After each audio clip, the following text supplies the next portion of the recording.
Episode 37. When Quinn returned to his dorm room, he was surprised to find it empty.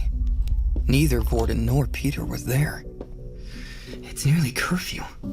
I wonder what they're doing out so late. Quinn had hoped to ask one of them about what happened with Layla, but fatigue weighed too heavily on him. With a yawn, Quinn gave in and decided to get some rest.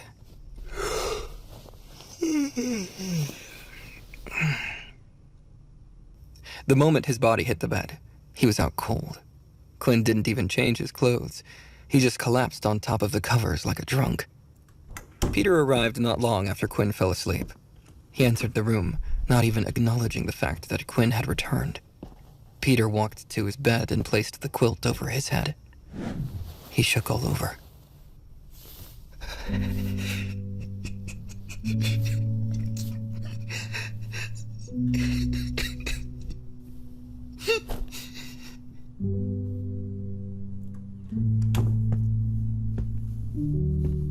Soon after, Vorden arrived. He noticed the lump under Peter's sheets, then glanced at Quinn's sleeping face. Seeing Quinn at peace made him smile. Vorden's shoulders relaxed. Looks like you were fine. I'm sorry. Each of them fought a different battle, unaware of the burdens the others carried. With no one to talk to, they had no choice but to sleep with their demons. As Quinn woke up, he saw his usual morning message. Daily quest complete. Avoid direct sunlight for 8 hours. 135 out of 400 XP. Quinn felt satisfied with his physical growth, but not his leveling speed. He was still level 3 and only had access to 2 skills. Unlike other abilities that gave users control over elements or forces, his ability was limited. His skills were useful in specific circumstances, but he couldn't keep up with other ability users. If he wanted to compete with higher-level ability users, he'd need more skills soon. After fighting Loop the day before, Quinn realized he needed to get better at fighting. He could handle weaker opponents, but anyone who was used to fighting gave him trouble. If it hadn't been for his blood bank, Quinn might not have survived against Loop. Quinn fought recklessly and got lucky. He needed to improve his hand-to-hand combat if he was going to survive in the future. Quinn also couldn't keep fighting students every day. Loop's fight had been a close call. Quinn still didn't know if Loop recognized him. To protect his secret, Quinn would have to limit his nighttime activities. Either that, or he'd have to become strong enough to fight without his gauntlets.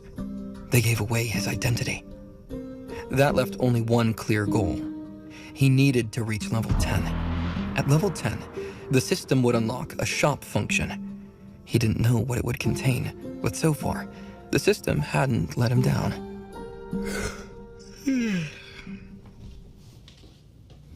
Vorden yawned, acting like his usual self.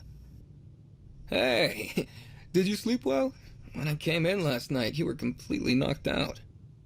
Quinn eyed his friend suspiciously. Yeah, I was pretty tired after combat classes. Vorden met Quinn's eyes, unflinching. I heard you got in an accident. Is everything okay? Quinn tried to laugh it off. As you can see, I made a complete recovery. You don't need to worry about me. Vorden grew serious. Quinn, if you're getting bullied, just tell me. I know we said not to help each other so the second-year students wouldn't get involved, but I can handle them. Don't worry. Quinn smiled, relieved.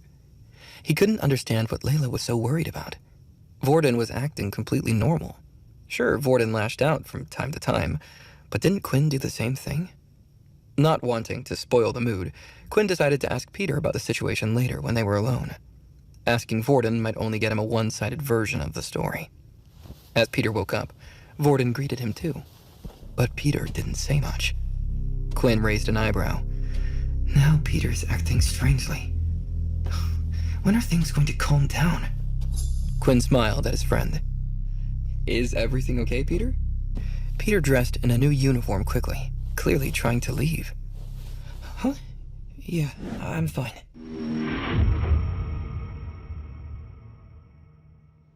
The three of them headed toward the canteen. As they walked down the hallway, Quinn spotted someone he didn't want to see so early in the morning. Loop came from the opposite direction. As they locked eyes, Loop began to sweat. He visibly shook from head to toe. When they walked by each other, Loop stopped. Hey, is it okay to talk to you? In private?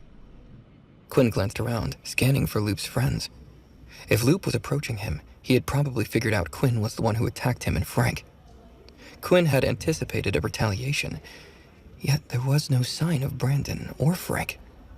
Loop came alone. It was unlikely that Loop would try anything so publicly. Even if Loop did, Quinn felt confident he could still hide his ability. Vorden walked between the two of them. Is everything okay? Quinn put a hand on Vorden's shoulder. Yeah, it's fine, Vorden. You two go ahead. I'll catch up with you. Vorden and Peter continued toward the canteen, though Vorden kept glancing back at Quinn, clearly uneasy. Quinn and Loop walked to a nearby classroom, down the hallway from the canteen. Classes hadn't started yet, so the room was empty. Quinn stood by the door in case Loop started to attack. Quinn wanted to have an easy escape route. Loop looked nervous as he gathered his thoughts. Finally, he bowed. I'm sorry about yesterday. I know we hurt you. You're probably planning your revenge, but please forgive me. Quinn was speechless. He didn't have a clue what was going on. Loop cleared his throat. I won't tell anyone about your secret. Please, whatever you do, just let me live. I won't bother you again. No one will ever know anything.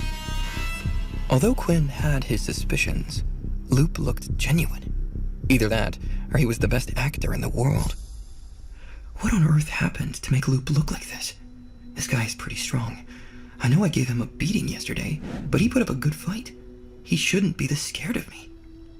Quinn kept his face neutral. Thanks for keeping my secret. I don't have a grudge against you, although your friends were the ones who attacked me. You didn't do anything. You were just trying to help your friends. Oh, thank you. Loop breathed a sigh of relief. Oh, thank you. Thank you for sparing me. I promise, if you need anything, I will help you. I don't want what happened to Brandon happening to me. Quinn raised an eyebrow. What happened to Brandon?